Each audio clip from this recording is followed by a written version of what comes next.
இரும்பின் தொன்மை நூல் வெளியிடுதல், கீழடி திறந்தவெளி அருங்காட்சியகத்திற்கும் கங்கை கொண்ட சோழபுரம் அருங்காட்சியகத்திற்கும் அடிக்கல் நாட்டுதல், கீழடி இணையதளத்தினை தொடங்கி வைத்தல் ஆகிய சிறப்பு நிகழ்வுகள் தமிழ்நாடு அரசின் தொல்லியல் துறை சார்பில் இன்று நடைபெறவுள்ளன. மாண்புமிகு தமிழ்நாடு முதலமைச்சர் அவர்கள் மேற்கண்ட நிகழ்வுகளை தொடங்கி வைத்து விழா பேருரை ஆற்ற உள்ளார்கள். தமிழ்நாட்டில் தொல்லியல் மற்றும் வரலாற்று முக்கியத்துவம் மிக்க இடங்களில் அகழாய்வு பணிகள் மேற்கொள்ளப்பட்டு வருகின்றன. பல்வேறு அகழாய்வு தளங்களில் கிடைக்கப்பெற்ற தொல்பொருட்கள் அரங்குக்கு வெளியே காட்சிப்படுத்தப்பட உள்ளன. மாணவர்கள் விழா முடிந்த பின் தொல்பொருட்களை பார்வையிட்டு தமிழ்நாட்டின் தொன்மை சிறப்புகளை தெரிந்து கொள்ளுமாறு அன்புடன் கேட்டுக்கொள்ளப்படுகிறார்கள். வருவான வரலாற்று ஆதாரங்களை கொண்டிருக்கும் சமூகம் தமிழினம். ஏறத்தாழ 2000 ஆண்டுகளுக்கு முன்பே கீழை மற்றும் மேலை நாடுகளுடன் தமிழர்கள் வணிக தொடர்பு மேற்கொண்டிருந்தனர் என்பதை சிலப்பதிகாரம், பரிபாடல், மதுரை காஞ்சி போன்ற பண்டைய தமிழ் இலக்கியங்கள் பறைசாற்றி வருகின்றன.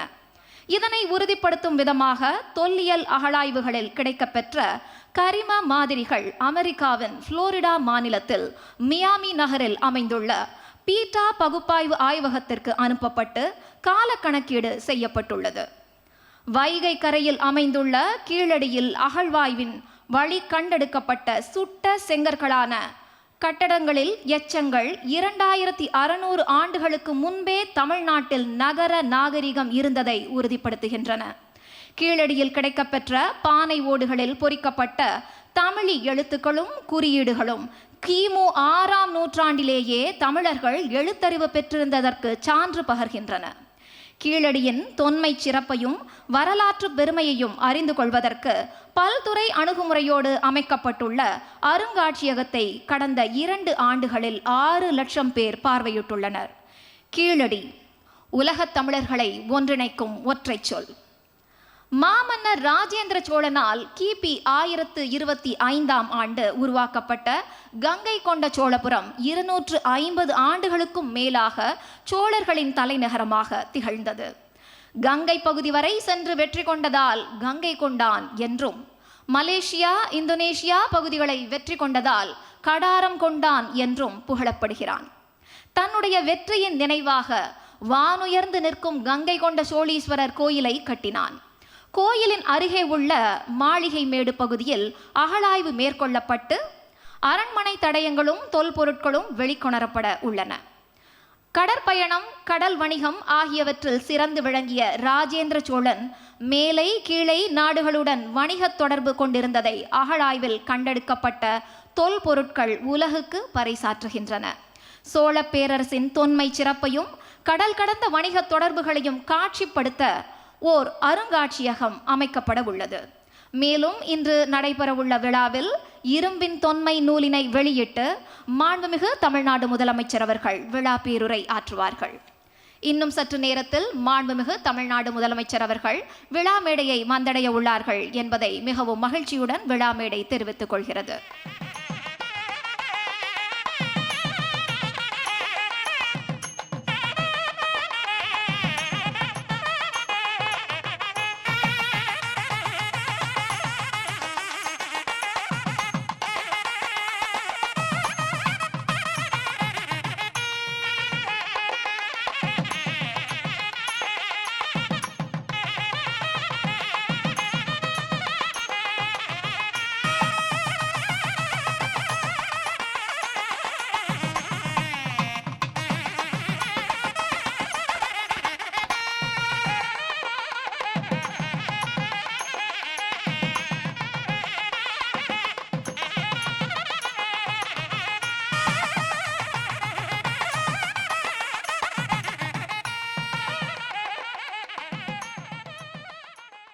கீழடி திறந்தவெளி அருங்காட்சியகம் மற்றும் கங்கை கொண்ட சோழபுரம் அருங்காட்சியக தொல்பொருட்களை மாண்புமிகு தமிழ்நாடு முதலமைச்சர் அவர்கள் தற்போது பார்வையிட்டு வருகிறார்கள்.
இரும்பின் தொன்மை நூல் வெளியிடுதல், கீழடி திறந்தவெளி அருங்காட்சியகம் மற்றும் கங்கை கொண்ட சோழபுரம் அருங்காட்சியகம் ஆகியவற்றுக்கு அடிக்கல் நாட்டுதல் மற்றும் கீழடி இணையதளத்தினை தொடங்கி வைத்தல் என்று தமிழர் பெருமையை உலகறிய செய்யும் இவ்விழாவிற்கு வருகை புரிந்துள்ள மாண்புமிகு தமிழ்நாடு முதலமைச்சர் அவர்களையும், மாண்புமிகு அமைச்சர் பெருமக்களையும், நாடாளுமன்ற சட்டமன்ற உறுப்பினர்கள் மற்றும் உள்ளாட்சி அமைப்பின் பிரதிநிதிகளையும் வருக வருகவென்று வரவேற்பதில் விழா மேடை பெருமிதம் கொள்கிறது. மாண்புமிகு தமிழ்நாடு முதலமைச்சர் அவர்கள் இங்கு கூடியுள்ளோர் அனைவரையும் வணக்கத்தையும் உற்சாக வரவேற்பையும் ஏற்றுக்கொண்டுள்ளார். சிறப்பான இவ்விழாவின் தொடக்கமாக தமிழ்தாய் வாழ்த்து பாட தமிழ்நாடு அரசு இசைக்கல்லூரி மாணவிகளை வரவேற்கிறோம்.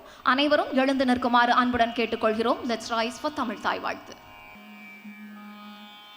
நீராறும் கடலுடுத்த நிலமடந்த கெழிலொழுகும்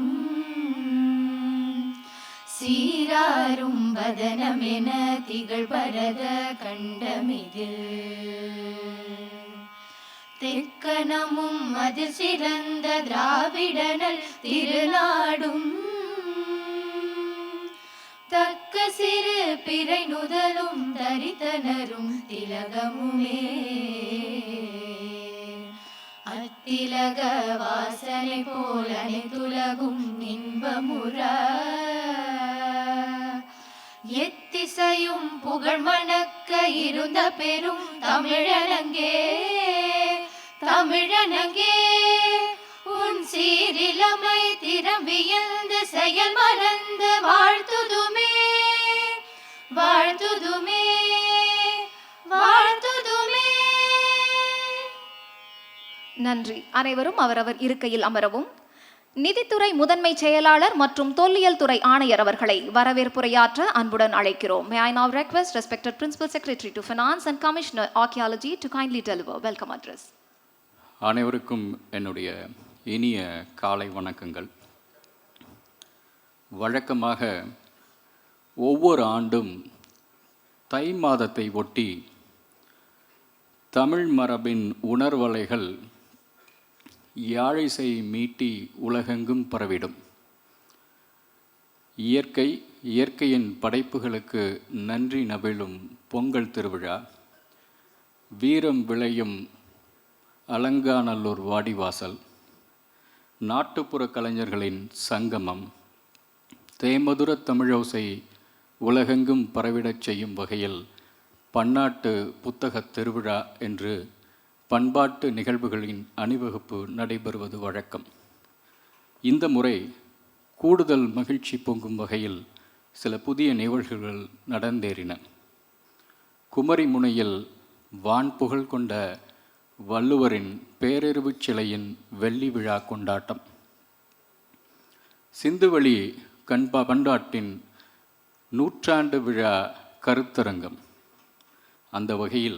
அந்த வரிசையில் இந்திய தொல்லியல் வரலாற்றில் மிக முக்கியமான நாளாக எதிர்காலம் குறித்து வைத்து கொள்ளக்கூடிய இந்த நிகழ்ச்சியில் கலந்து கொண்டு சிறப்பித்திருக்கும் மாண்புமிகு தமிழ்நாடு முதலமைச்சர் அவர்களை தமிழ்நாடு தொல்லியல் துறையின் சார்பாக வரவேற்பதில் மட்டற்ற மகிழ்ச்சி அடைகிறேன். இந்த விழாவில் கலந்து கொண்டு சிறப்பித்து கொண்டிருக்கும் தமிழக அமைச்சரவையின் பிதாமகர் மாண்புமிகு நீர்வளத்துறை அமைச்சர் அவர்களை வரவேற்பதில் மட்டற்ற மகிழ்ச்சி அடைகிறேன். கீழடி அருங்காட்சியகத்தை அழகுற உருவாக்கி தந்த மாண்புமிகு பொதுப்பணித்துறை அமைச்சர் அவர்களை நன்றியோடு வரவேற்பதில் நான் மகிழ்வடைகிறேன். தனியாத ஆர்வத்தோடு தொல்லியல் துறையை வழிநடத்தி கொண்டிருக்கும் மாண்புமிகு நிதி அமைச்சர் அவர்களை வரவேற்பதில் நான் மிக்க மகிழ்ச்சி அடைகிறேன். இந்த நிகழ்வில் கலந்து கொண்டிருக்கும் மாண்புமிகு அமைச்சர்கள், பாராளுமன்ற சட்டமன்ற உறுப்பினர்கள் அத்துணை பேரையும் நான் அன்போடு வரவேற்கின்றேன். இந்த நிகழ்ச்சியில் கலந்து கொண்டு சிறப்பித்திருக்கும் தமிழக அரசின் மதிப்பிற்குரிய தலைமைச் செயலாளர், தமிழக அரசின் சுற்றுலாத்துறை செயலாளர் அவர்களுக்கும் எங்களுடைய அன்பான வரவேற்புகள். A warm welcome to Professor Emeritus of Cambridge University, Padma Shri Dilip Kumar Chatterjee,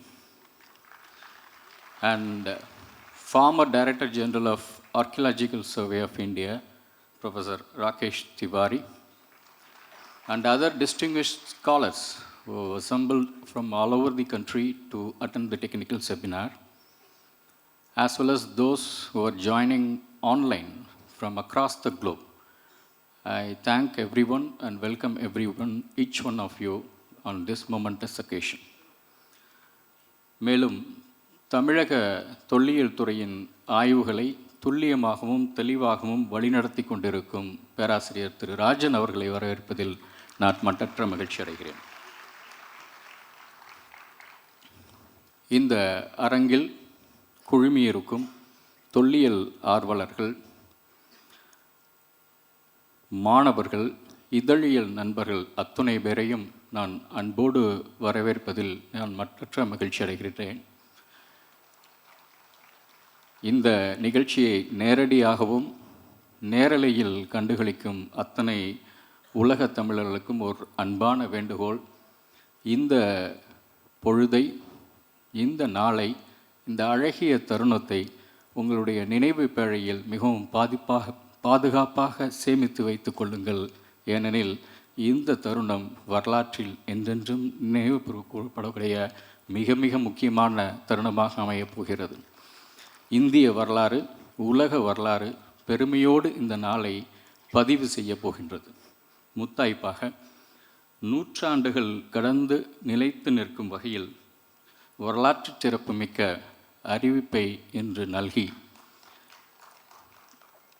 தமிழ்த்தாயின் திருமுகத்தில் புன்னையை தவழவிட வந்திருக்கும் மாண்புமிகு தமிழ்நாடு முதலமைச்சர் அவர்களை மீண்டும் ஒரு முறை ததும்பி வழியும் தமிழ் பெருமிதத்துடன் வரவேற்பதில் மிக்கற்ற மகிழ்ச்சி அடைகின்றேன். அனைவரும் வருக. நன்றி, வணக்கம். நன்றி ஐயா. தற்போது விருந்தினர்களுக்கு சிறப்பு செய்யும் தருணம். மாண்புமிகு நிதியமைச்சர் அவர்களை மாண்புமிகு தமிழ்நாடு முதலமைச்சர் அவர்களுக்கு புத்தகம் வழங்கி சிறப்பிக்குமாறு அன்புடன் கேட்டுக்கொள்கிறோம். May I request Honorable Minister of Finance to kindly do the honors to the Honorable Chief Minister of Tamil Nadu.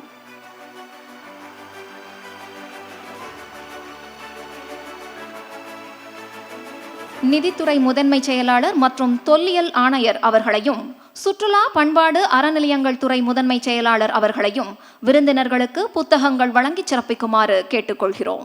May we request respected Principal Secretary to Finance, Commissioner Archaeology and respected Principal Secretary Tourism, Culture and Charitable Endowments to kindly do the honors to the dignitaries on the stage.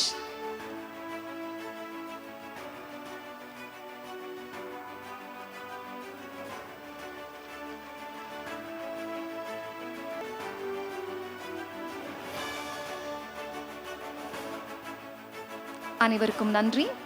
தற்போது மாண்புமிகு தமிழ்நாடு முதலமைச்சர் அவர்கள் இரும்பின் தொன்மை தமிழ் மற்றும் ஆங்கில நூல்களை வெளியிட மாண்புமிகு நிதித்துறை அமைச்சர் அவர்கள் பெற்றுக்கொள்வார்கள்.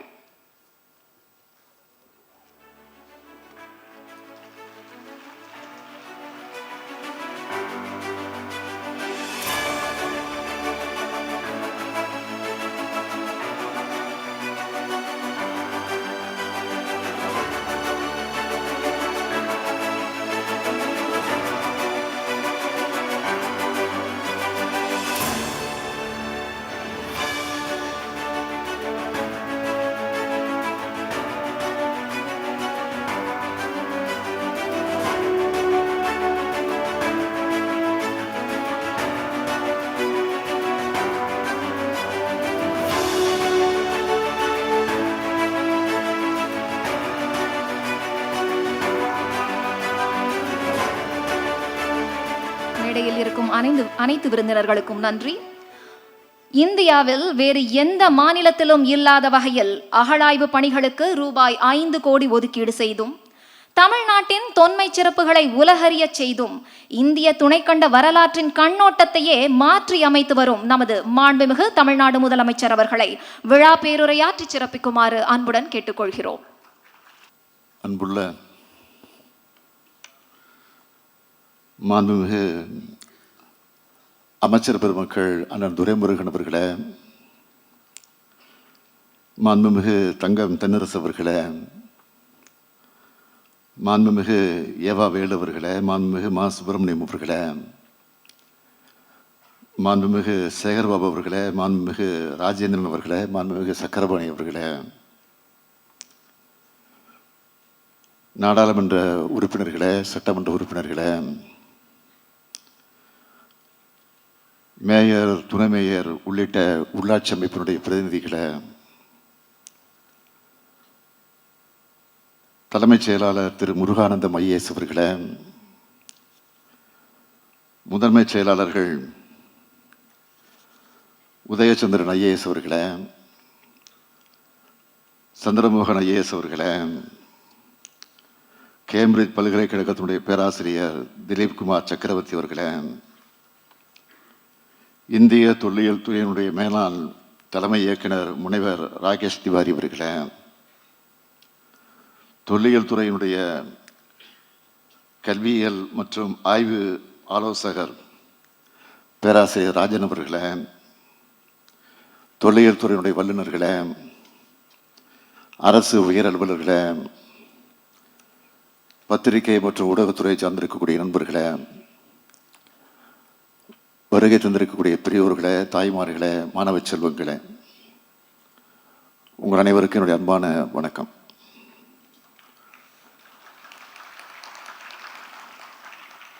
கல் தோன்றி மண் தோன்றா காலத்தே வாளோடு முன் தோன்றிய மூத்த குடி நமது தமிழ் குடின்னு பெருமை பொங்க நம்ம சொன்னப்போ வெற்றி பெருமை பேசுகிறாங்கன்னு சிலர் விமர்சித்தாங்க. அதுக்கு காரணம் தமிழ் சமுதாயத்தில் வந்து புகுந்த இழிவுகளும் அதனால் ஏற்பட்ட தேக்க நிலையும் தான் காரணம். இந்த இடைக்கால இகழ்வுகள் நீங்க காலந்தோறும் எண்ணற்ற புரட்சியாளர்கள் தோன்றினாங்க. ஐயன் வள்ளுவர், வள்ளலார் தொடங்கி அயோத்தியதாச பண்டிதர் என அந்த பட்டியல் நீளமானது. அவங்களுடைய தொடர்ச்சியாகத்தான் பகுத்தறிவையும் இனமான உணர்வையும் ஊட்டினார் தந்தை பெரியார். பண்பாட்டு ரீதியாக அடிமைப்படுத்தப்பட்டு கிடந்த நமது தமிழ் இனத்தை தாழ்ந்த தமிழகமென பேரறிஞர் அண்ணா அவர்கள் தன்னுடைய சிந்தனையாலும் நயத்தாலும் தட்டி எழுப்பினார். சங்க இலக்கியத்தில் சொல்லப்பட்ட நம்முடைய வாழ்வியலை திராவிட இயக்க மேடைகள் தூரம் எடுத்து சொன்னோம், இலக்கியங்கள் படைச்சோம். முத்தமிழறிஞர் தலைவர் கலைஞர் அவர்கள் இமய வரம்பினில வீரம் சிரிக்கும், இங்கு வீணை நரம்புநில இசை துடிக்கும், அது மானம் மானம் என்றே முழங்கும்னு சங்கத்தமிழைய சாரெடுத்து நம்ம வரலாற்றை எடுத்து சொன்னார். ஆனா இந்த இலக்கிய பெருமைகள் மெய்ப்பிச்சு பறந்துபட்டு வாழ்ந்த தமிழகத்தோட புதையுண்ட வரலாற்றை மீட்டெடுத்து அறிவுலகத்துக்கு அறிவிக்கணும் என்றும் வரலாற்று படிப்பினைகள் வழியா முன்னேற்றம் நிகழ்காலத்திலிருந்து மேலும் சிறப்பான எதிர்காலத்துக்கு தமிழர்கள் வழிநடத்தப்படணும் என்றும் நம்முடைய உழைப்பை செலுத்தி வரோம். அந்த உணர்வோடு தான் நாம் இங்கே கூடியிருக்கிறோம். ஐம்பெரும் விழாவா இந்த விழாவை நடத்திக்கிட்டு இருக்கோம். இரும்பின் தொன்மையை நாட்டுக்கு அறிவித்தல், இரும்பின் தொன்மை நூலை வெளியிடுதல், கீழடி திறந்தவெளி அருங்காட்சியகத்துக்கும் கங்கை கொண்ட சோழபுரம் அருங்காட்சியகத்துக்கும் அடிக்கல் நாட்டுதல், கீழடி இணையதளத்தை தொடங்கி வைத்தல், தமிழ் பண்பாட்டை உலகுக்கு சொல்லும் விழாவா இந்த விழா சிறப்பாக நடந்துகிட்டு இருக்கு. தொன்மையும் திண்மையும் வளமையும் பெருமையும் கொண்ட தமிழ்நாட்டோட சிறப்பை வெளிப்படுத்துகிற விழாவா இந்த விழாவை ஏற்பாடு செஞ்சிருக்கக்கூடிய மாண்புமிகு அமைச்சர் தங்கம் தென்னரசு அவர்களையும் அரசு முதன்மைச் செயலாளர் திரு உதயச்சந்திரன் அவர்களுக்கும் என்னுடைய நெஞ்சார்ந்த பாராட்டுக்கள், வாழ்த்துக்கள். இந்த விழாவின் மூலம் முக்கியமான அறிவிப்பு ஒன்று வெளியிட போகிறதா நேற்று சொல்லியிருந்தேன். பலரும் என்ன அறிவிப்புன்னு கேட்டுக்கிட்டே இருந்தாங்க. இந்த நிகழ்ச்சிக்கு வருகிற வரையிலும் கேட்டுக்கிட்டே இருந்தாங்க. தமிழர்களுடைய தொன்மையை உலகத்துக்கு சொல்கிற ஒரு மாபெரும் ஆய்வு பிரகடனத்தை இப்போ நான் அறிவிக்க போகிறேன். இங்கே கூடியிருக்கிறவங்களும் நேரலையில் இந்த விழாவை பார்க்கக்கூடியவங்களும் கவனமாக கேளுங்க. தமிழ் நிலப்பரப்பிலிருந்து தான் இரும்பின் காலம் தொடங்குச்சு.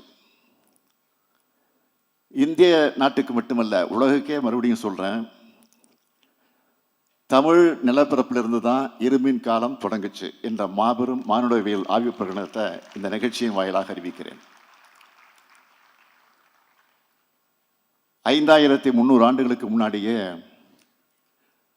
உருக்கு இரும்பு தொழில்நுட்பம் தமிழ் நிலத்தில் அறிமுகமாயிடுச்சு.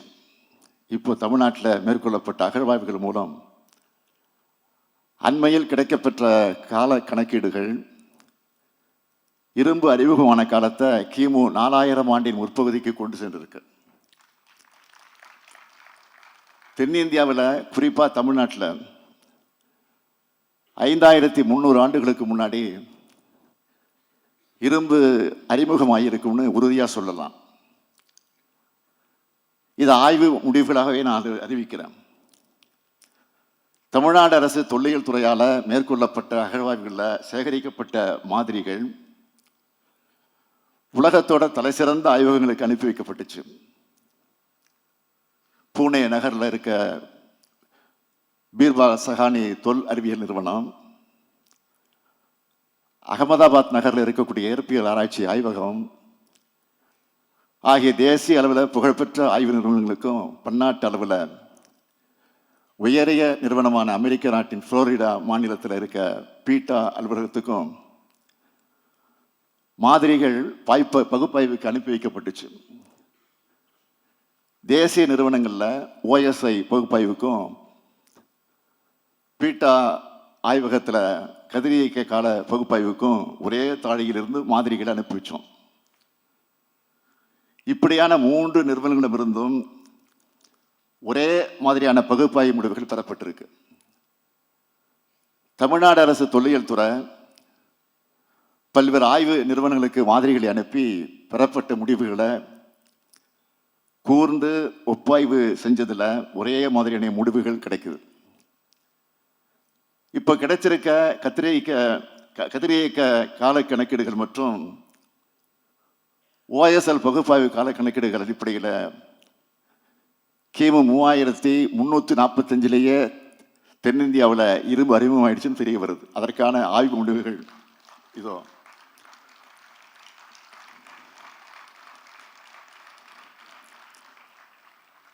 இந்த பகுப்பாய்வு முடிவுகள் வெளிநாடுகள் மற்றும் இந்தியாவில் இருக்க தொல்லியல் அறிஞர்களுக்கு அனுப்பி வைக்கப்பட்டுச்சு. அவங்க எல்லோரும் இரும்பின் தோற்றத்தையும் பண்டைய தொழில்நுட்பத்தை பற்றியும் ஆய்வு செஞ்சு வர்ற அறிஞர் பெருமக்கள். அந்த அறிஞர் பெருமக்கள் எல்லோரும் இந்த அவையில் கூடியிருக்காங்க. இவங்க எல்லோரும் ஒரு சேர தமிழ்நாடு அரசையும் தமிழ்நாடு அரசின் தொல்லியல் துறையின் ஆய்வு முன்னெடுப்புகளையும் வெகுவாக பாராட்டியிருக்காங்க. இரும்பின் காலம் குறித்த முடிவுகளுக்கு ஆதரவாகவும் கண்டுபிடிப்புகளையும் பாராட்டியிருக்காங்க. இது மாதிரி பகுப்பாய்வு முடிவுகள் ஆய்வாளர்களுக்கு புதிய உத்வேகத்தை அளிச்சிருக்கு. கேம்பிரிட்ஜ் பல்கலைக்கழக தகசால் பேராசிரியர் பத்மஸ்ரீ திலீப்குமார் சக்கரவர்த்தி அவர்களும் ஒன்றிய அரசினுடைய தொல்லியல் துறையில் பணியாற்றி ஓய்வு பெற்றிருக்கக்கூடிய முனைவர் ராகேஷ் திவாரி அவர்கள் உட்பட எல்லா அறிஞர் பெருமக்களும் பகுப்பாய்வு முடிவுகளை பாராட்டி தங்களுடைய கருத்துக்களை சொல்றாங்க. இவை எல்லாத்தையும் தொகுத்து தான் இரும்பின் தொன்மை என்ற நூல் வெளியிடப்பட்டிருக்கு. தேசிய அளவில் தொல்லியலில் வல்லுநராக இருக்கக்கூடிய ஆய்வாளர்களிடம் பகுப்பாய்வு முடிவுகளை பற்றி கருத்து பெறப்பட்டு அந்த அறிஞருடைய கருத்துக்களும் இந்த நூலில் இடம்பெற்றிருக்கு. அகழாய்வு செய்யப்பட்ட இடங்கள் இருக்க இரும்பு பொருட்களோட உலோகவியல் பகுப்பாய்வும் இரும்பு தாது இருக்கக்கூடிய தொல்லியல் தலங்களில் எதிர்காலத்தில் மேற்கொள்ள உள்ள அகழ்வாய்வுகளும் இந்த கண்டுபிடிப்புகளுக்கு மேலும் வலு சேர்க்கும் சான்றுகளை வழங்கி தெளிவு பெற வைக்கும். அப்படியான வலுவான சான்றுகளுக்காக நம்பிக்கையோடு நாம் காத்திருப்போம். இருந்தாலும் அண்மை கால அகழ்வாய்வு முடிவுகள் வாயிலா தமிழ்நாட்டில் மட்டுமல்ல, இந்திய அளவில் மட்டுமல்ல, உலக அளவில் இரும்பு தாதுவில் இருந்து இரும்பை பிரித்து எடுக்கிற தொழில்நுட்பம் தமிழ் நிலப்பரப்பில் அறிமுகப்படுத்தப்பட்டிருக்கின்ற என்பதை நான் பெருமிதத்தோடு கூறுவோம். அதாவது 5300 ஆண்டுகளுக்கு முன்பு தமிழ் நிலப்பரப்பில் இரும்பு அறிமுகப்படுத்தப்பட்டிருப்பதை அறிவியல் அடிப்படையில் நிறுவி இருக்கிறோம்னு மற்றற்ற மகிழ்ச்சியோடு உலகுக்கு நான் அறிவிக்கிறேன். இது தமிழுக்கும், தமிழினத்துக்கும், தமிழ்நாட்டுக்கும், தமிழ்நிலத்துக்கும் பெருமை. உலக மானுட இனத்துக்கு தமிழினம் வழங்குகிற மாபெரும் கொடையின இதை நாம் கம்பீரமாக சொல்லலாம். தமிழ்த்தாயின் தலைமகனான பேரறிஞர் அண்ணாவின் பேரில் அமைஞ்சிருக்கக்கூடிய இந்த அறிவுச் சுரங்கத்தில் நடைபெறும் இந்த விழாவை வழியாக நான் பெருமையோடு சொல்கிறேன். பேரறிஞர் அண்ணா அவர்களே, இதோ நமது உயர்வான தமிழ்நாட்டை பாருங்கள். அன்று கிண்டல் கேலி பேசியவர்கள் எல்லாம், நம்மை கற்பனவாதிகள் என்று குற்றம் சொன்னவர்கள் எல்லாம் வாயெடுத்து நிற்கிறார்கள் பாருங்கள். இலக்கியத்தில் இருப்பதெல்லாம் வரலாறு ஆகாதுன்னு சிறுமைப்படுத்தி பேசியவர்கள் எல்லாம் அறிவுபூர்வமாக நம்முடைய வரலாற்றை நிரூபணம் செய்வதைக் கண்டு திகைத்து நிற்கிறார்கள் பாருங்கள். இந்தியாவோட வரலாறு இனி தமிழ் நிலத்திலிருந்து தான் எழுதப்படணும்னு நான் தொடர்ந்து சொல்லிட்டு வரேன். அதை மெய்ப்பிக்கிற ஆய்வுகளை தமிழ்நாடு தொழில்துறை தொடர்ச்சியாக செய்து வருது. இந்த ஆய்வுகள் பல்வேறு திருப்பு முனைகளையும் உருவாக்கி வருது. தமிழ்நாட்டில் நகர நாகரிகமும் எழுத்தறிவும் கிமு 6ஆம் நூற்றாண்டை தொடங்கிடுச்சுன்னு கீழடி அகழாய்வு முடிவுகள் நிறுவி இருக்கு. புறநை ஆற்றங்கரையில் 3200 ஆண்டுகளுக்கு முன்னாடி வேளாண் பயிர் தொழிலில் நெல் பயிரிடப்பட்டிருக்குன்னு சிவகல அகழாய்வு முடிவு வெளிப்படுத்தி இருக்கு. இதுக்கு முன்னாடி தமிழ்நாட்டில் இரும்பின் அறிமுகம் 4600 ஆண்டுகளுக்கு முன்னாடி இருந்த கிருஷ்ணகிரி மாவட்டம் மயிலாடுதுறை அகழ்வாய்வு மூலம் தமிழ்நாடு சட்டமன்றத்தில் நான் உலகுக்கு ஏற்கனவே அறிவிச்சிருக்கிறேன். இத்தகைய அகழ்வாய்வு முடிவுகள் தமிழ்நாட்டு வரலாற்றுக்கு மட்டும் இல்லாமல் இந்திய துணைக்கண்ட வரலாற்றுக்கே முக்கிய திருப்புமுனையாக திகழ்ந்து வருது. இது போன்ற ஆய்வுகளை தொல்லியல் துறை தொடர்ந்து செய்யணும்னு துறையினுடைய அமைச்சர் மாண்புமிகு தங்கம் தென்னரசு அவர்களையும் துறையினுடைய ஆணையரையும் நான் கேட்டுக்கிறேன். தமிழ் நிலம், தமிழ்நாடு குறித்து நாம் இதுவரை சொல்லி வந்ததெல்லாம் இலக்கிய புனைவுகள் அல்ல, அரசியலுக்காக சொன்னவை அல்ல, எல்லாம் வரலாற்று ஆதாரங்கள். உலக அறிஞர்களால் ஏற்றுக்கொள்ளப்பட்டவைன்னு மெய்ப்பிக்க வேண்டிய கடமையை நம்ம திராவிட மாடல் அரசு எடுத்துக்கொண்டுள்ளது என்று ஏற்றுக்கொண்டுள்ளது. தமிழினின் பெருமையையும் தமிழினத்தின் தொன்மையையும் உலகம் அங்கீகரித்து ஏற்றுக்கிட்ட அந்த வரலாற்று பெருமைமிக்க விழா இந்த விழா. நாம் வாழ்கிற காலத்தில், நான் ஆளும் காலத்தில் நடைபெறுவது என் வாழ்நாளில் கிடைச்சிருக்கக்கூடிய பெருமை. பெருமையிலும் பெருமை, பெறுதற்குரிய பெருமை. இந்த பெருமையை நம்முடைய குழந்தைகளிடம் நாம் எடுத்து சொல்லணும். இப்படிப்பட்ட பெருமைமிக்க தமிழ் சமூகம் உலகுக்கே வழிகாட்டும் அறிவார்ந்த சமூகமாக வளரணும்னு எதிர்காலத்துக்கான திசையை காட்டணும். பழம்பெருமையை பேசுவது என்பது புது சாதனைகள் படைக்க ஊக்கமாக அமையணும் என்பதை மாத்திரம் இந்த நேரத்தில் எடுத்து சொல்லி விடைபெறுகிறேன். நன்றி, வணக்கம். மாண்புமிகு தமிழ்நாடு முதலமைச்சர் அவர்களுக்கு நன்றி. நமது அழைப்பை ஏற்று வருகை புரிந்துள்ள கேம்பிரிட்ஜ் பல்கலைக்கழகத்தின் பேராசிரியர் திலீப் குமார் சக்கரவர்த்தி அவர்களை முன்னிலை உரையாற்ற அன்புடன் அழைக்கிறோம். Let us now invite Professor Dilip Kumar Chakravarti from Cambridge University to address the gathering.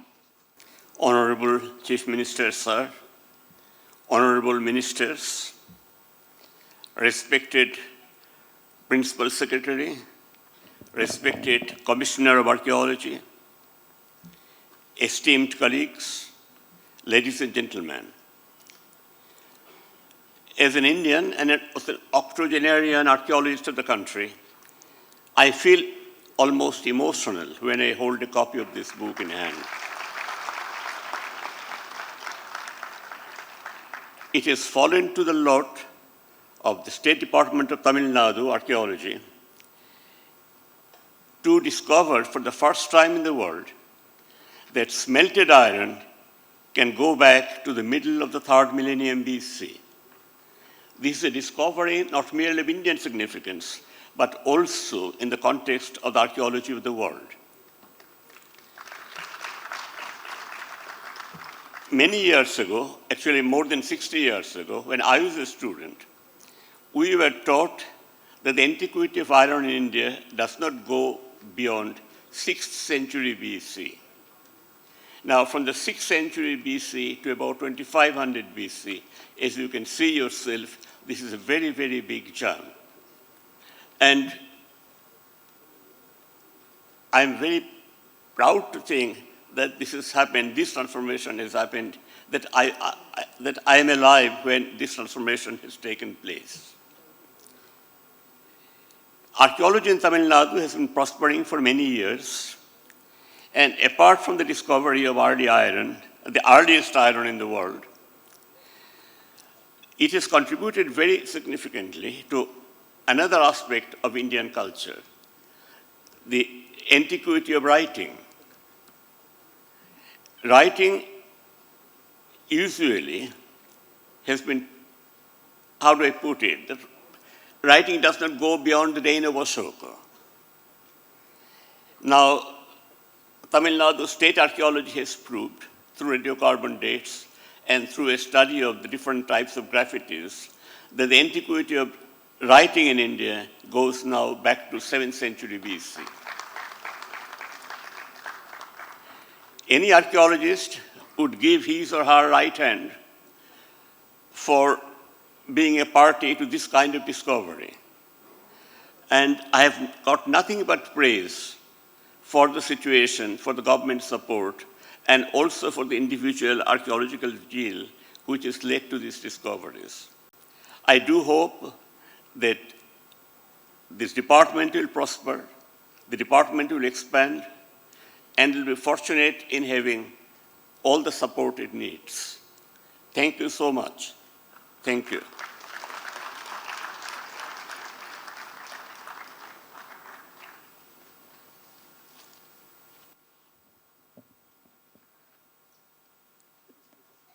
Thank you, sir.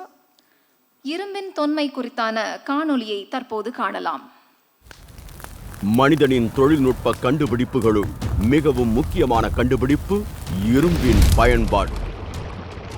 மற்ற உலோகங்களைக் காட்டிலும் மிகவும் வலிமையானதாகவும் விலை குறைவானதாகவும் இருப்பதால் இரும்பின் பயன்பாடு வந்த பிறகு மனிதனின் சமூக பொருளாதார வளர்ச்சி உச்சத்தை அடைந்தது. இந்தியாவில் இரும்பின் பயன்பாடு பல்வேறு தொல்லியல் அகழ்வாய்வுகளில் வெளிப்பட்டாலும் தென்னிந்தியாவில் அதிக அளவில் அகழ்வாய்வுகளில் கிடைக்கின்றன. குறிப்பாக தமிழகத்தில் இரும்பு கால தொல்லியல் தளங்களும் குத்துக்கல், கல்வட்டம், கற்பதுக்கை போன்ற ஈமச் சின்னங்களும் ஏராளமாக காண கிடைக்கின்றன. தமிழ்நாடு அரசு தொல்லியல் துறையால் அண்மை காலத்தில் நடத்தப்பட்டு வரும் தொல்லியல் அகழ்வாய்வுகளில் கொடுமணல், கீழ்நமண்டி, மயிலாடும்பாறை, ஆதிச்சநல்லூர், சிவகலை போன்ற தொல்லியல் தளங்களில் இரும்பினால் செய்யப்பட்ட தொல்பொருட்களும் இரும்பு வாள்களும் ஏராளமாக வெளிப்பட்டுள்ளன. சிவகலை தொல்லியல் தளத்தில் முதுமக்கள் தாழியினுள் படையல் பொருளாக வைக்கப்பட்டிருந்த நெல் தானியங்கள் கிடைத்ததோடு இரும்பு பொருட்களும் வெளிப்பட்டன. AMS கரிம கால கணக்கீட்டு முறையில் படையல் பொருளாக வைக்கப்பட்டிருந்த நெல் மாதிரியும் அகழ்வாய்வு குழியினுள் கிடைத்த கரிம மாதிரிகளும் பகுப்பாய்வு செய்யப்பட்டன. மேலும் OSL முறையில் பானை ஓட்டு மாதிரிகள் ஆய்வு செய்யப்பட்டன. உலகிலுள்ள 4 தலைசிறந்த ஆய்வகங்கள் வெளியிட்டுள்ள ஆய்வு முடிவுகளை வைத்து பார்க்கும்போது தமிழகத்தில் இரும்பின் பயன்பாடு அறிமுகமான காலம் கிமு 4000 முதற் பகுதிக்கு கொண்டு செல்கிறது. கிட்டத்தட்ட 5300 ஆண்டுகளுக்கு முன்பு வட இந்தியாவில் செப்பு காலம் செழிப்பாக இருந்தபோது தென்னிந்தியாவில் இரும்பு பயன்பாடு பரவலாக இருந்திருப்பது தெளிவாக தெரிகிறது. மேலும் சிந்து சமவெளி நாகரிகம் தழைத்தோங்கி இருந்த அதே காலகட்டத்தில் தமிழ்நாட்டில் இரும்பு பயன்பாடு சிறப்பாக இருந்திருப்பதையும் அறிய முடிகிறது.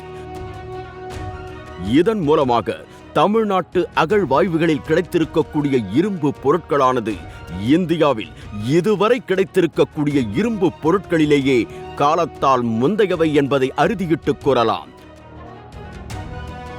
இந்திய துணைக்கண்டத்தின் வரலாறு இனி தமிழ் நிலப்பரப்பில் இருந்துதான் தொடங்கி எழுத வேண்டும் என்பத சான்றுகளின் அடிப்படையில் அறிவியல் வழிநின்று நிலவுவதே நமது அரசினுடைய தலையாய கடமை. இரும்பின் உறுதியோடு உறக்கச் சொல்வோம், இந்திய துணைக்கண்டத்தின் வரலாற்றை இனி தமிழ் நிலப்பரப்பிலிருந்து தொடங்கி எழுத வேண்டும் என்று. மாண்புமிகு தமிழ்நாடு முதலமைச்சர் அவர்களை கீழடி திறந்தவெளி அருங்காட்சியகத்திற்கு அடிக்கல் நாட்டுமாறு அன்புடன் கேட்டுக்கொள்கிறோம்.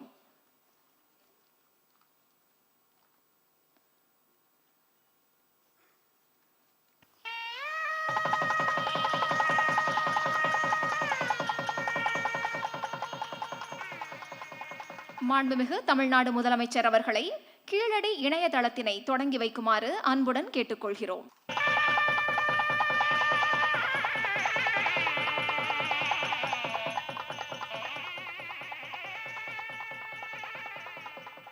தற்போது கீழடி திறந்தவெளி அருங்காட்சியகம் மற்றும் கீழடி இணையதளம் குறித்தான காணொலியை தற்போது காணலாம். கீழடி தொல்லியல் மற்றும் மரபு குறித்தான ஆர்வத்தை தமிழ்நாட்டில் புத்தாக்கம் பெறச் செய்த ஒற்றைச் சொல் கீழடி. தமிழ்நாடு அரசு தொல்லியல் துறையால் விரிவாக நடத்தப்பட்ட தொல்லியல் அகழாய்வு முடிவுகளில் நகர நாகரிகத்திற்கான கூறுகளாக சொல்லப்படும் செங்கல் கட்டுமானங்கள், வணிகம், தொழில்நுட்பம், எழுத்தறிவு, மேம்பட்ட சமூக வாழ்க்கை போன்ற அனைத்து சான்றுகளும் கீழடியில் வெளிப்பட்டுள்ளன. இந்த தொல்லியல் சான்றுகளானது 2600 ஆண்டுகளுக்கு முற்பட்டது என்பதை அறிவியல் அடிப்படையிலான காலக்கணிப்பு முடிவுகளும் உறுதி செய்கின்றன. இது மட்டுமல்லாமல் இரும்பு பொருட்கள், விலையுயர்ந்த மணிகள், பல வகையான மட்கலன்கள், நெசவு தொழிலுக்கான தக்களிகள் என தொழில்கள் சார்ந்த சான்றுகள் கீழடியில் கிடைக்கின்றன. மேலும் அரிடைன், ரவுலட்டட் வேர், ஷெலடன் வேர் போன்ற அயலக பானை ஓடுகளும், ரோம் நாட்டு நாணயங்களும், கிமு 5ஆம் நூற்றாண்டை சார்ந்த கங்கை சமவெளி நாணயங்களும் கிடைக்கின்றன. சுடுமண்ணால் ஆன விளையாட்டு சக்கரங்கள், வட்ட சில்லுகள், தந்தத்திலான பகடைகள், ஆட்டக்காய்கள், சோழிகள் என பல்வேறு வகையான விளையாட்டு பொருட்கள் கீழடியில் கிடைக்கின்றன. அதே போல குறியீடுகள் பொறித்த பானை ஓடுகளும், அதன் தொடர்ச்சியாக தமிழி எழுத்து பொறிக்கப்பட்ட பானை ஓடுகளும் கீழடியில் ஏராளமாக கிடைக்கின்றன. இதுவரை தமிழகத்தில் நடந்துள்ள தொல்லியல் அகழாய்வுகளில் செங்கல் கட்டுமானங்களின் எச்சங்கள் அரிக்கமேடு, காவேரி பூம்பட்டினம் போன்ற பகுதிகளில் கிடைத்திருந்தாலும் முதல் முறையாக விரிவான கட்டுமான பகுதிகள் கிடைத்திருக்கக்கூடிய இடம் கீழடி. இரட்டை அடுக்கு உலை, சதுர வடிவ தொட்டிகள், பல வகையான நீர் வடிகால்கள், உரை கிணறுகள் என நகர நாகரிகத்திற்கான கட்டுமான தடயங்கள் அனைத்தும் கீழடியில் கிடைத்திருக்கின்றன. செங்கற்களின் அளவை வைத்து பார்க்கும் போதும், அதற்கான இணைப்பு பொருளாக களிமண்ணை மட்டுமே பயன்படுத்தி இருப்பதை வைத்து பார்க்கும் போதும் இந்த கட்டுமானங்களை சங்ககால கட்டுமானங்கள் என்று தொல்லியல் அறிஞர்கள் வரையறுக்கின்றனர். தமிழர் பண்பாட்டின் தொன்மையையும் சிறப்பையும் பறைசாற்றும் இந்த சங்ககால கட்டுமான பகுதிகளை எக்காலத்திலும் உலகத்தினர் கண்டு வியப்பதற்காக இப்பகுதியில் திறந்தவெளி அருங்காட்சியகம் அமைக்கப்படும் என்று மாண்புமிகு தமிழ்நாடு முதலமைச்சர் அவர்களின் வழிகாட்டுதலின்படி தொல்லியல் துறை அமைச்சர் அவர்கள் சட்டசபையில் அறிவித்திருந்தார்கள். அதன்படி சீனாவின் சுடுமண் வீரர் திறந்தவெளி அருங்காட்சியகம், ஜப்பானின் நாரா திறந்தவெளி அருங்காட்சியகம், தொலவீரா, லோத்தல் போன்ற சிந்துவெளி பகுதியின் திறந்தவெளி அருங்காட்சியகங்களைப் போன்று கீழடியிலும் உலகத்தரத்தில் நவீன முறையில் திறந்தவெளி அருங்காட்சியகம் அமைக்கப்பட உள்ளது. இதற்காக 4.5 ஏக்கர் நிலம் தொல்லியல் துறையால் கையகப்படுத்தப்பட்டுள்ளது. மொத்தம் 5914 சதுர மீட்டர் பரப்பளவில் 17 கோடி ரூபாய் மதிப்பில் அதிநவீன முறையிலும் பாரம்பரிய தோற்றத்துடனும் பிரம்மாண்டமான திறந்தவெளி அருங்காட்சியகம் அமைக்கப்பட உள்ளது. இதற்கான கட்டுமான பணிகளை மாண்புமிகு தமிழ்நாடு முதலமைச்சர் அவர்கள் தற்போது அடிக்கல் நாட்டி தொடங்கி வைத்துள்ளார்கள். கீழடி அகழ்வாய்வுகளில் கண்டெடுக்கப்பட்ட தொல்பொருட்களை அழகுற காட்சிப்படுத்தும் விதமாக கீழடியில் பிரம்மாண்டமான அருங்காட்சியகத்தை நவீன முறையில் அமைத்து 2023ஆம் ஆண்டு மாண்புமிகு தமிழ்நாடு முதலமைச்சர் அவர்கள் திறந்து வைத்திருந்தார்கள். 2 ஆண்டுகளில் கிட்டத்தட்ட 6 லட்சம் பார்வையாளர்கள் இதுவரையில் கீழடி அருங்காட்சியகத்திற்கு வருகை புரிந்து தமிழரின் தொன்மையை அறிந்து சென்றுள்ளார்கள். நேரில் வர இயலாத மற்றவர்களும் தாங்கள் இருந்த இடத்திலிருந்தே இணைய வழி மூலமாக கீழடி அருங்காட்சியகத்தை சுற்றி பார்ப்பதற்காக மெய்நிகர் இணைய வழி சுற்றுலா உருவாக்கப்பட்டு கீழடி இணையதளத்தின் மூலமாக இணைக்கப்பட்டுள்ளது. ஒட்டுமொத்த கீழடி அருங்காட்சியகத்தின் அனைத்து பகுதிகளையும் இணையவழி மூலமாகவே சுற்றி பார்த்து அரிய தொல்பொருட்களையும் அவற்றை பற்றிய தகவல்களையும் தெரிந்து கொள்வதோடு கீழடி அருங்காட்சியக திரையரங்கில் திரையிடப்படும் 15 நிமிட ஆவணப்படம், காட்சி கூடங்களில் காட்சிப்படுத்தப்பட்டுள்ள 2D மற்றும் 3D அனிமேஷன்கள் அனைத்தையும் இந்த மெய்நிகர் சுற்றுலா மூலமாகவே அனைவரும் கண்டுகளிக்கும் வண்ணம் உருவாக்கப்பட்டுள்ளது. கீழடி குறித்தான அனைத்து வகையான தரவுகளையும் உலகத்தினர் அனைவரும் அறிந்து கொள்ளும் வகையில் தமிழ் மற்றும் ஆங்கில மொழிகளில் வடிவமைக்கப்பட்டுள்ள கீழடி இணையதளத்தினை மாண்புமிகு தமிழ்நாடு முதலமைச்சர் அவர்கள் தற்போது தொடங்கி வைத்து உலக மக்களுக்கு உரித்தாக்கியுள்ளார்கள். எத்திசையும் தமிழனங்கே என்று தமிழர் பண்பாட்டின் தொன்மையை உலக அரங்கிற்கு எடுத்துச் செல்லும் மாண்புமிகு தமிழ்நாடு முதலமைச்சர் அவர்களின் முன்னெடுப்பினை தமிழ் சமூகம் என்றென்றும் போற்றி வணங்கும். தற்போது மேனாள் தலைமை இயக்குனர் இந்திய தொல்லியல் துறை திரு ராகேஷ் திவாரி அவர்களை கருத்துரையாற்ற அன்புடன் அழைக்கிறோம். Let us now invite former Director General, Archaeological Survey of India, Thiru Rakesh Tiwari to address the gathering. Honorable Chief Minister of Tamil Nadu, sir, Honorable Ministers on the dais, Secretaries, Archaeology and Commissioner Archaeology, and most respectable, my teacher, Padma Shri, Professor Dilip Chakrabarti ji, distinguished dignitaries in front of the dais. This is my good fortune to be here at this historic event. At this moment, I will begin with Siya Ram मैं सब जग जानी, करहूँ प्रणाम जोड़ दुई पानी. Pranam to everyone. Why I am saying that this is a historic event? Professor Dilip Chakrabarti on the dais was the first who visualized that the iron technology evolved in India itself when all the other scholars, most of the scholars, were of the view that iron technology came in India from west. In the north from the land route and in the south by maritime route. It was, if I correctly remember, 1970 when his first paper was published in a proceeding from the Deccan College. Thereafter, he also underlined 6 iron ore comprising zones in South Asia, and he said that the iron is much, much earlier than it is being considered, somewhere around 1000 in the northwest, 1000 BC, and in other parts 7th century or 6th century BC.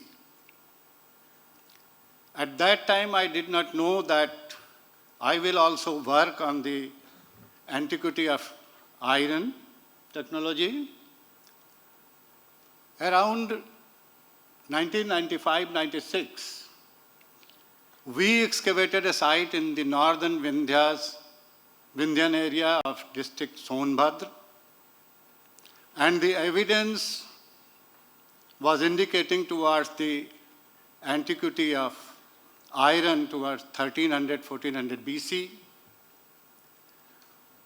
At that time, also most of the scholars were not accepting that date, except Professor Dilip Chakravarti and many other persons. The doubts were raised that the dates are not correct, the stratigraphy is not correct, and why only at one side this date is going back to 1300-1400 BC. Thereafter, we excavated a few more sites, and other scholars also excavated in different parts of India. The dates were calibrated and measured by two different laboratories, and it was pushed back to 1800 BC. At that time, I observed in one of my reports that considering the technology of making these iron artifacts from different sites in North India, the antiquity of iron technology will go back to 3rd millennium BC.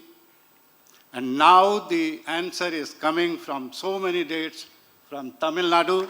I congratulate the archaeologists from different agencies and mostly from the Tamil Nadu State Archaeology.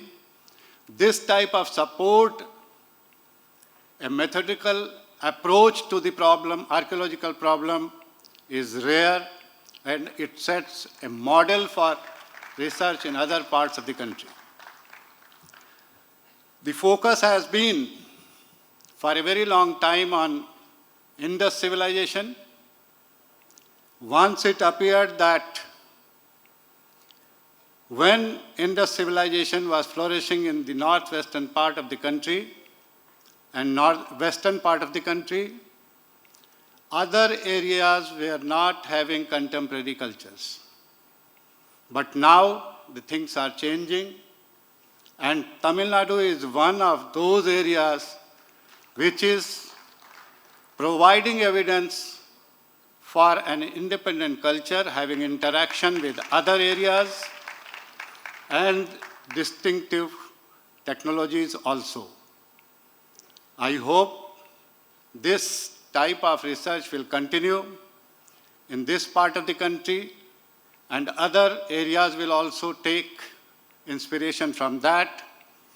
And in this context, I especially congratulate to the Tamil Nadu State Department and my friend, Professor Rajan. Thank you very much.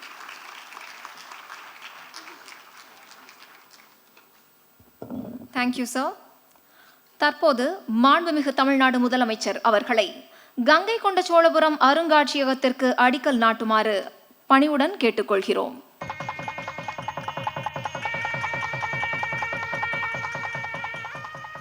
மாண்புமிகு தமிழ்நாடு முதலமைச்சர் அவர்களுக்கு நன்றி. கங்கை கொண்ட சோழபுரம் அருங்காட்சியகம் குறித்தான காணொலியை தற்போது காணலாம். மாமன்னர் ராஜேந்திர சோழனால் கிபி 1025ஆம் ஆண்டு உருவாக்கப்பட்ட கங்கை கொண்ட சோழபுரம் 250 ஆண்டுகளுக்கும் மேலாக சோழர்களின் தலைநகராக விளங்கியது. ராஜேந்திர சோழனின் படைப்பலமானது கங்கை பகுதி வரை வெற்றி கொண்டதால் கங்கை கொண்டான் என்றும், இந்திய வரலாற்றில் முதல் முறையாக லட்சக்கணக்கான வீரர்களை கொண்ட மிக பெரும் கடற்படையை உருவாக்கி மலேசியா, இந்தோனேஷியா பகுதிகளை வென்றதால் கடாரம் கொண்டான் என்றும் ராஜேந்திர சோழன் புகழப்படுகிறார். தன்னுடைய வெற்றியின் நினைவாக வானுயர உயர்ந்து நிற்கும் கங்கை கொண்ட சோழீஸ்வரர் கோவிலை கிபி 1035ஆம் ஆண்டு கட்டி முடித்தார் ராஜேந்திர சோழன். கோவிலின் அருகே மாளிகை மேடு என்று அழைக்கப்படும் பகுதியில் தமிழ்நாடு அரசு தொல்லியல் துறையானது அகழாய்வு செய்து அரண்மனை பகுதியின் தடயங்களையும் ஏராளமான தொல்பொருட்களையும் வெளிக்கொண்டு வந்திருக்கிறது.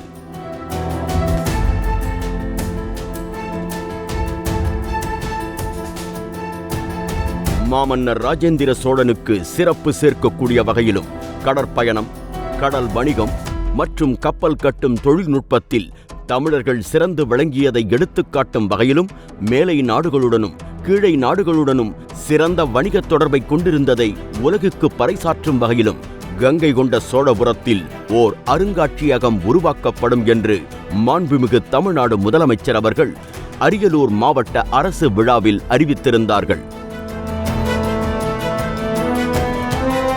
அதன் அடிப்படையில் தேர்வு செய்யப்பட்டுள்ள 10.9 ஏக்கர் நிலப்பரப்பில் மொத்தமாக 2630 சதுர மீட்டர் பரப்பளவில் 22 கோடியே 10 லட்சம் ரூபாய் மதிப்பீட்டில் கங்கை கொண்ட சோழபுரம் அருங்காட்சியகம் அமைக்கப்பட உள்ளது.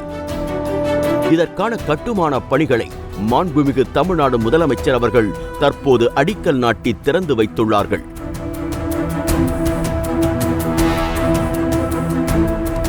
தமிழரின் கடல்சார் வணிக ஆதிக்கத்தை உலகறியச் செய்யும் மாண்புமிகு தமிழ்நாடு முதலமைச்சர் அவர்களின் இந்த அரிய முன்னெடுப்பிற்காக தமிழ் கூறும் நல்லுலகம் என்றென்றும் தனது நன்றியை உரித்தாக்கும்.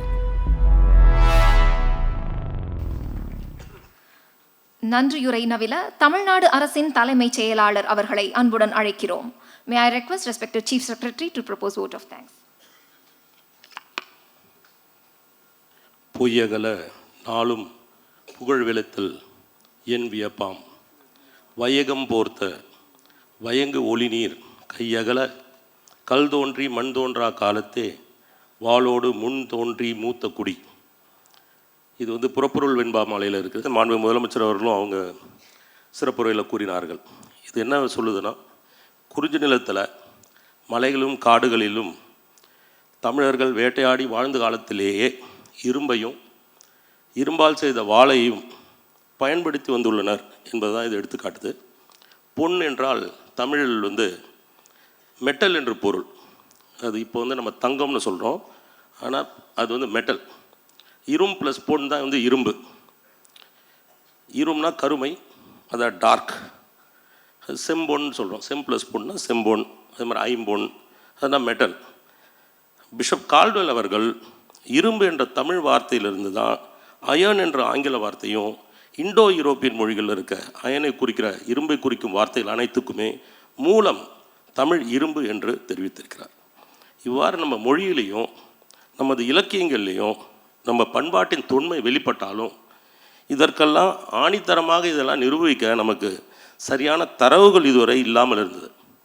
இன்று மாண்பு முதலமைச்சர் அவர்கள் தரவுகளின் அடிப்படையில், அறிவியல் பூர்வமான ஆய்வுகளின் அடிப்படையில் இரும்பின் பயன்பாடு 5000 ஆண்டுகளுக்கு முன்னரே தமிழ் நிலப்பரப்பில் இருந்து வந்துள்ளது என்பதை என்ற ஒரு மகத்தான அறிவிப்பு இன்றைக்கி வெளியிட்டுள்ளார்கள். இது நமது வரலாற்றை திருப்பி போடும், மாற்றி எழுத வைக்கும். It's a historical announcement, it's a historical moment for us. தொல்லியல் ஆய்வுகள் மூலமாகவும் அறிவியல் பூர்வமான பல்துறை ஆய்வுகள் மூலமாகவும் தமிழ் மொழி, தமிழ் பண்பாடு ஆகியவற்றின் பெருமையை உலகறிய செய்ய மாண்பு முதலமைச்சர் அவர்கள் பெரும் பங்காற்றி வருகிறார்கள்.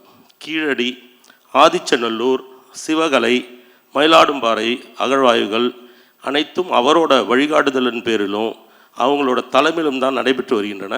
இந்த அகழ்வாய்வுகள் மூலமாக தான் தினமும் நம்மளால் ஒரு பல உண்மைகளை நாம் வெளிக்கொணர முடிகிறது.